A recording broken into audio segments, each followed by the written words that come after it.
Modern computing relies on a seamless layering of typing, music, and visuals, but these tasks never actually occur simultaneously on a single processor. At its core, a CPU is a strictly linear device. It can execute only one instruction at a time, moving through tasks in a sequential chain of logic. Under a basic first-come, first-serve model, a single heavy task can take total control of the processor.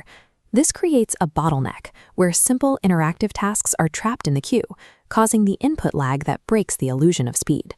To prevent these lockups, the operating system must intervene and enforce a system of absolute scheduled fairness among all running programs. This intervention requires a preemptive architecture that can forcibly cycle through tasks. This system is known as round-robin. Round-robin operates by organizing all active processes into a circular ready queue, rather than a straight line. The system manages this circle using a fixed interval called the time quantum. Usually lasting between 10 and 100 milliseconds, this is the maximum amount of time any one process can occupy the CPU before it is forced to move. Consider a scenario with 3 processes, P1, P2, and P3, and a time quantum set to exactly 4 milliseconds. The CPU begins with P1. The timer starts at 4 milliseconds, and P1 executes its instructions until that time is exhausted. If P1 has not finished its work when the timer hits 0, the preemption trigger activates. The CPU immediately halts the process and moves it to the back of the queue. The CPU then grants 4 milliseconds to P2, then P3. Once the circle is complete, the processor returns to P1 to finish whatever work remains. This forced rotation ensures that no single task can block the others, effectively eliminating starvation within the system. While the logic is consistent, the efficiency of the entire system depends on the specific mathematical duration of the time quantum. If the quantum is too small, the CPU must switch between tasks at an extremely high frequency.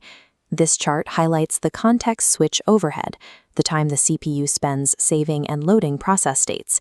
As the quantum shrinks, the time spent on administrative switching begins to outweigh the time spent on actual computation.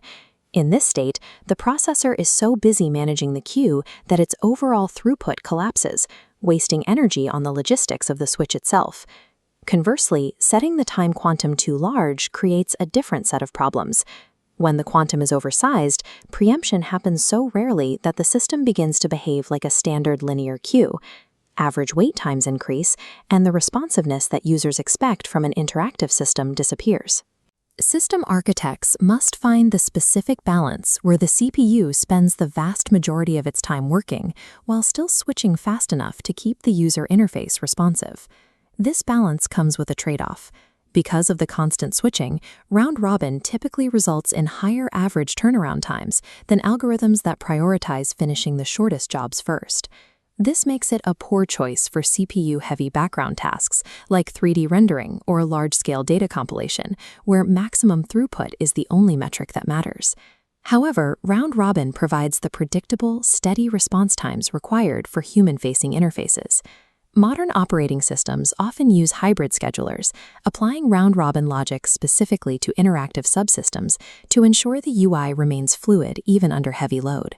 Round-robin remains a foundational element of system design by balancing raw processing power against the need for a responsive environment.